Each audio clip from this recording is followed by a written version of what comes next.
derivation of equation of motion under uniform acceleration using the method of integration and differentiation। तो तीन equation of motion होती है जो uniform यानी कि कांस्टेंट एक्सलेरेशन, जब एक्सलेरेशन चेंज ना हो वहां पर तीन इक्वेशन ऑफ मोशन लगती हैं। पहली v is equals to u plus at, दूसरी s is equals to ut plus half at square, और तीसरी v square is equals to u square plus 2as। आपको डिफरेंट टर्म्स की मीनिंग पता होगी। v हमारा फाइनल वेलोसिटी,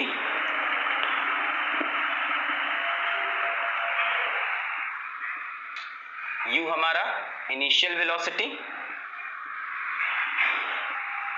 ठीक है, और क्या है a हमारा एक्सेलरेशन, उसके बाद हमारे पास t बच्चों होता है टाइम, और टाइम मत समझना, t होता है टाइम पीरियड ऑफ एक्सेलरेशन। जब तक बॉडी एक्सेलरेट कर रही है वही टाइम रखिएगा। जैसे क्वेश्चन में दिया कि बॉडी पे फोर्स लग रहा है 6 सेकंड तक, आप बताइए डिस्प्लेसमेंट 10 सेकंड में कितना है। तो जब आप डिस्प्लेसमेंट निकालेंगे तो पहले 6 सेकंड के लिए आप ये इक्वेशन यूज करेंगे, सिर्फ जब तक फोर्स थी, जब तक एक्सेलरेशन था। और s हमारा क्या है बच्चों, डिस्प्लेसमेंट होता है, डिस्टेंस नहीं होता, याद रखें प्यारे बच्चों, s डिस्टेंस बिल्कुल नहीं है, s सिर्फ डिस्प्लेसमेंट है। तो ये टर्म्स थे, इनकी एक्चुअल मीनिंग मैंने बताई। t की मीनिंग याद रखना, टाइम पीरियड ऑफ एक्सेलरेशन, जब तक एक्सेलरेशन हो रहा हो। आइए इनकी डेरिवेशन देखते हैं हम डिफरेंशियल इक्वेशन से, डिफरेंशिएशन और इंटीग्रेशन के मेथड से। आइए चलिए हम सबसे पहले डिराइव करते हैं v is equals to u plus at। और यहाँ बच्चों ये एक कांस्टेंट होगा, ये एक ऐसा होगा कांस्टेंट, यूनिफॉर्म एक्सेलरेशन इसीलिए लिखते हैं कि एक्सेलरेशन चेंज नहीं हो रही। तो चलिए बच्चों किस तरह से कर सकते हैं हम। अच्छा बताइए एक्सेलरेशन क्या होता है, change in velocity upon change in time, बोल सकते हैं कि नहीं, change in velocity upon change in time. अब इसको हम डिफरेंशियल फॉर्म में क्या लिखेंगे, छोटी सी वेलोसिटी dv, छोटा सा time dt, a is equals to क्या लिख सकते हैं, dv बाई dt। बहुत बढ़िया। अब मैंने कहा dv is equals to a dt, लिख सकते हैं कि नहीं, dv is equals to a dt। अब दोनों तरफ लगा दो इंटीग्रेशन का साइन, ठीक है, मैथ्स में ये चीज एकदम करेक्ट होती है कि आप किसी इक्वेशन के दोनों तरफ इंटीग्रेशन का साइन लगा दें। अब मान लो जो बॉडी थी, ठीक है, जो बॉडी थी वो शुरुआत में u स्पीड से चल रही थी, वो t टाइम तक एक्सेलरेट की a एक्सेलरेशन से, और बाद में उसकी वेलोसिटी v हो गई, ठीक है। शुरू में उसकी वेलोसिटी कितनी थी u, और बाद में वेलोसिटी कितनी हुई v। देखो इस तरफ वेलोसिटी है, तो वेलोसिटी कहां से कहां जा रही, u से v तक जा रही। टाइम आप इनिशियली मान लो 0, और फाइनली आप टाइम को मान लो t। तो टाइम कहां से कहां चेंज हुआ, 0 से t, जो ये वेरिएबल है ना, इसी की लिमिट रखते हैं। बहुत बढ़िया बच्चों। अब dv का इंटीग्रेशन क्या होता है बच्चों, dv का इंटीग्रेशन v होता है, u से v तक। भाई dx का इंटीग्रेशन x होता है, तो dv का v हो गया, इज इक्वल्स टू। अब बच्चों देखो a dt में a हमारा कैसा है, कांस्टेंट, तो जो भी चीज कांस्टेंट होती है उसको हम इंटीग्रेशन के बाहर ले लेते हैं। अंदर क्या बचा, dt, 0 से t, कांस्टेंट चीज बाहर आ गई। जिस तरह से dv का इंटीग्रेशन v है, उसी तरह से dt का इंटीग्रेशन हो जाएगा t, और बाहर क्या बचा है a। कहां से कहां, 0 से लेके t तक। अब इसमें हम लिमिट रखेंगे, क्या करेंगे, पहले v की जगह v रखेंगे, फिर माइनस लगाएंगे, फिर v की जगह u रखेंगे, v की जगह v रखा, माइनस लगाया, फिर v की जगह u रखा, इज इक्वल्स टू। आप लिखेंगे a, फिर t की जगह पहले t रखो, माइनस लगाओ, फिर t की जगह 0 रखो, तो आया v minus u is equals to 80, और we can say v is equals to u plus 80। तो आपको याद रखना है कि पहली इक्वेशन डिराइव करने के लिए आपको क्या यूज करना है, ये यूज करना है, a is equals to dv by dt, और उसके बाद इंटीग्रेट कर देना है। बहुत बढ़िया। आइए सेकेंड इक्वेशन ऑफ मोशन देखते हैं। Second equation of motion, second equation of motion हमारी कौन सी है, सेकेंड इक्वेशन ऑफ मोशन हमारी है s is equals to ut plus half at square, ठीक है, s is equals to ut plus half at square. तो इसको हम कैसे करेंगे बच्चों, कुछ नहीं करना है आपको, इस बार डिस्प्लेसमेंट का टर्म है, वेलोसिटी का टर्म है।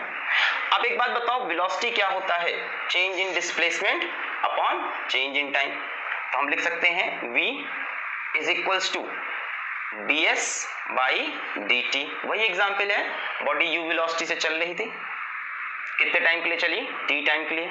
एक्सेलरेशन कितना है a और डिस्प्लेसमेंट कितना हुआ s। अब हम बोल सकते हैं बच्चों ds is equals to v dt, बोल सकते हैं कि नहीं, ds is equals to v dt। फिर इसके ऊपर इंटीग्रेशन, यहाँ भी इंटीग्रेशन।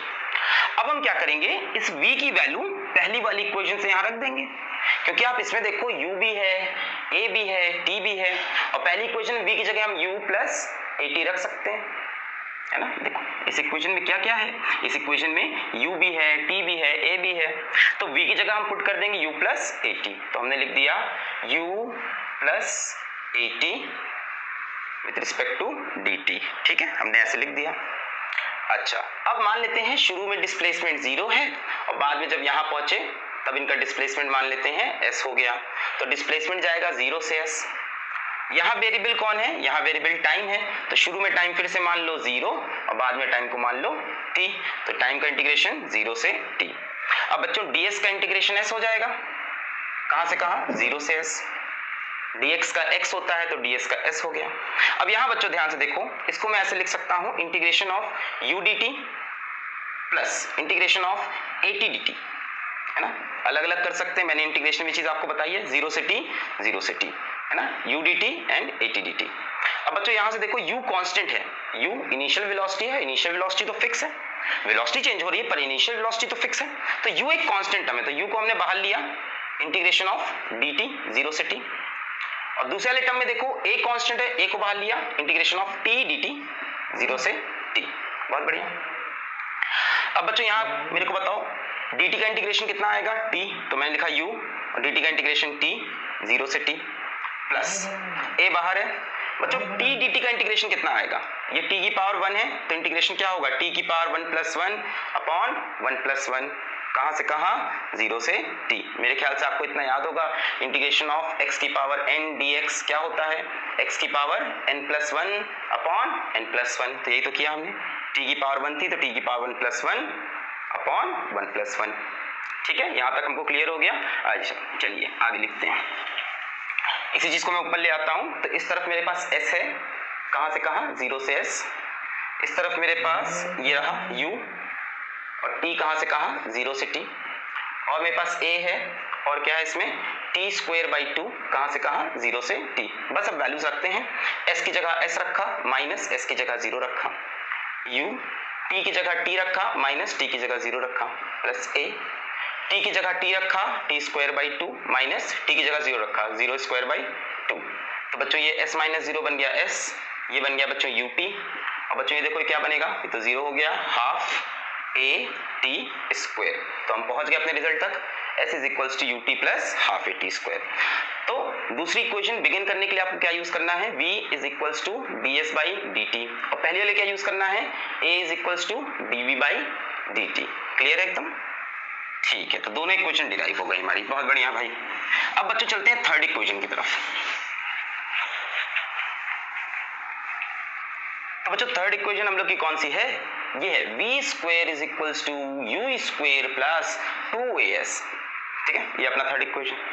अब ये डिराइव करनी, इसमें क्या किया जाए, इसमें ध्यान से देखो टाइम नहीं है, इसमें टाइम का टर्म नहीं है, इन दोनों में देखो टाइम का टर्म था तो तुमने ऐसे लिख लिया, ऐसे लिख लिया, इसमें टाइम नहीं है, क्या क्या है चलो देखते हैं, वेलोसिटी है, एक्सेलरेशन है, डिस्प्लेसमेंट है, पर टाइम का टर्म नहीं, मतलब इंटीग्रेट जब करोगे dt को तो t नहीं आना चाहिए, dt को इंटीग्रेट करने पे क्या आ रहा है, t आ रहा है कि नहीं हर बार, वो नहीं होना चाहिए। समझ में आ रही बात, मतलब यहाँ अगर इससे बिगिन करूं तो भी काम नहीं हो, क्योंकि इंटीग्रेट करने पे टाइम का टर्म आएगा, यहाँ बिगिन करूं तो भी नहीं, तो बच्चों बड़ा ट्रिकी होता है ये, इसको ध्यान से देखो। पहले हम लिख लेते हैं, चलो लिख लेते हैं हम, acceleration is equals to dv by dt, पहले वाली इक्वेशन से ये चीज लिख ली हमने, बहुत बढ़िया। एक काम करते हैं बच्चों, हमको टाइम का टर्म हटाना है, मैं एक काम कर रहा हूं, इसको ऊपर भी ds से मल्टीप्लाई किया, नीचे भी ds से मल्टीप्लाई किया, कोई दिक्कत नहीं। अब देखो ये क्या बन गया, a is equals to dv by ds multiplied by ds by dt, लिख सकते हैं। अब देखो ये ds बाई dt क्या बन गया, change in displacement upon change in time, क्या बन गया, वेलोसिटी।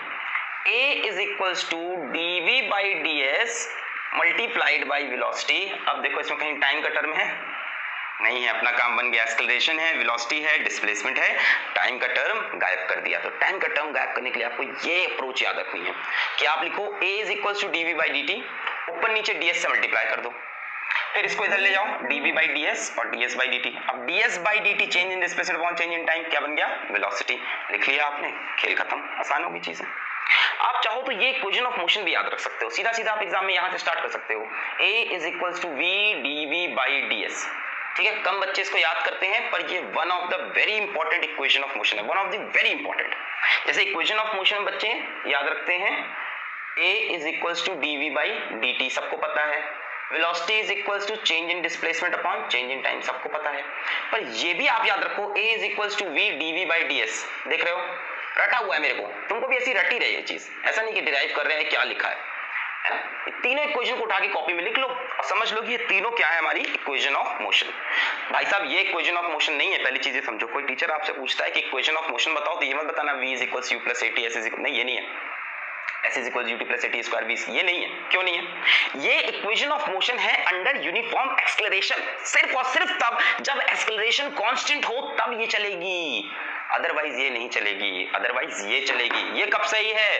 ये कब सही है भाई साहब? ये ऑलवेज करेक्ट है। ये तीनों इक्वेशन ऑलवेज करेक्ट हैं, ये सिर्फ तब करेक्ट है जब एक्सेलरेशन यूनिफॉर्म। चलिए बातों में नहीं उलझते, यहां तक आप अप्रोच समझ गए। मैंने बताया इसमें क्या स्पेशल बात थी कि टाइम का टर्म नहीं है, टाइम का टर्म हटाने के लिए ये अप्रोच लगाएंगे हम। समझ में आ गई अप्रोच? बहुत बढ़िया।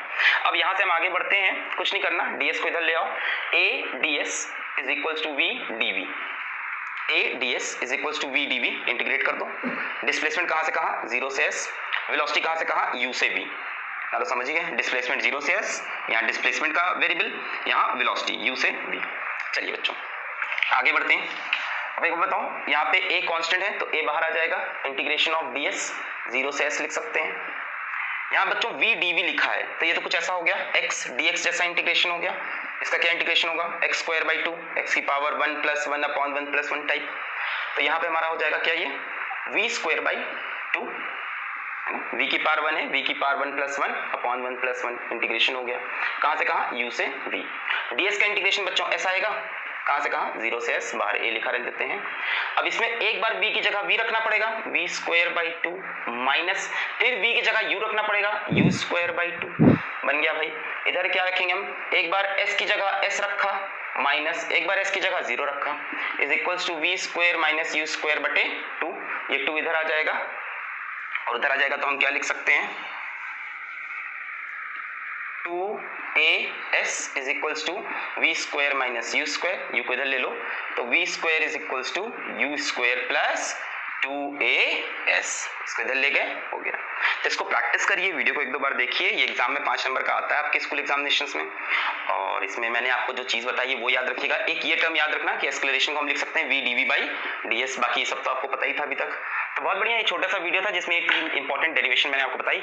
उम्मीद करता हूँ आपको ये वीडियो पसंद आया होगा। थैंक यू सो मच बच्चों। उस क्वेश्चन में हमने आपसे पूछा था कि अगर a is equals to x square है तो आप हमें वेलोसिटी बताइए जब x की वैल्यू 2 हो, और ये गिवन था कि वेलोसिटी 0 है जब x की वैल्यू 0 है। तो आप देख रहे हो यहाँ a है, x डिस्प्लेसमेंट है और वेलोसिटी है, और टाइम का टर्म यहाँ कहीं दिखाई नहीं पड़ रहा। मतलब टाइम का टर्म नहीं है तो हम कौन सी इक्वेशन यूज करें? a is equals to v dv by ds। भाई इसमें टाइम का टर्म नहीं है, एक्सेलरेशन है, वेलोसिटी है, डिस्प्लेसमेंट है। इस s की जगह मैं x लिख लूं क्योंकि यार डिस्प्लेसमेंट x से दिखा रहा है यहाँ पे, तो s की जगह x लिख लिया। तो a की जगह लिखा मैंने v dv बटे dx is equals to x square. अब dx उधर गया तो v dv is equals to x square dx। अब इसको इंटीग्रेट कर दो, इसको इंटीग्रेट कर दो, कहां से कहां करें? इंडेफिनिट कर दो, ठीक है। तो v dv का इंटीग्रेशन होगा v स्क्वायर बाई 2 और x स्क्वायर dx का होगा x cube by 3 plus c लग जाएगा। अब c निकालने का तरीका क्या है? गिवन कंडीशन देखो, v की वैल्यू 0 है जब x की वैल्यू 0 है, तो v को 0 पुट करो, x को 0 पुट करो, ये 0 तो c की वैल्यू भी कितनी आएगी? 0 आएगी। पुट करके देख लो, 0 is equals to 0 plus c, तो c की वैल्यू कितनी हुई? 0। मतलब हम c को यहाँ से हटा सकते हैं, कोई जरूरत नहीं है। ये बन गई हमारी इक्वेशन। अब हमसे क्या पूछा है कि वेलोसिटी निकालो जब x की वैल्यू 2 हो, तो x की वैल्यू 2 रख दो, v square by 2 is equal to x जगह 2 रखा 2 क्यूब बाई 3 तो v square is equal to 2 इधर गया 2 की पावर 4 बाई 3 हम क्या करेंगे v is equal to under root लिखेंगे अंडर रूट ऑफ 2 की पावर 4 बाई 3 तो 2 की पावर 4 का अंडर रूट क्या आएगा 2 स्क्वायर और यहाँ रूट 3 2 स्क्वायर मतलब 4 बटे रूट 3 प्लस माइनस दोनों होगा। अब सुनो क्योंकि स्क्वायर था आपने रूट निकाला है तो दोनों आंसर सही हैं। v इज इक्वल टू किसी ने कहा प्लस 4 बाई रूट 3 तो सही, किसी ने कहा माइनस 4 बाई रूट 3 तो भी सही क्योंकि स्पेसिफाइड नहीं है बॉडी पॉजिटिव डायरेक्शन में जा रही है कि नेगेटिव में। तो आदित्य शर्मा का आंसर सही था, आदित्य शर्मा को मैंने किया सैल्यूट। आंसर कई लोग का और सही है बट जो सबसे पहले सबसे इनिशियली सबसे जल्दी जिसने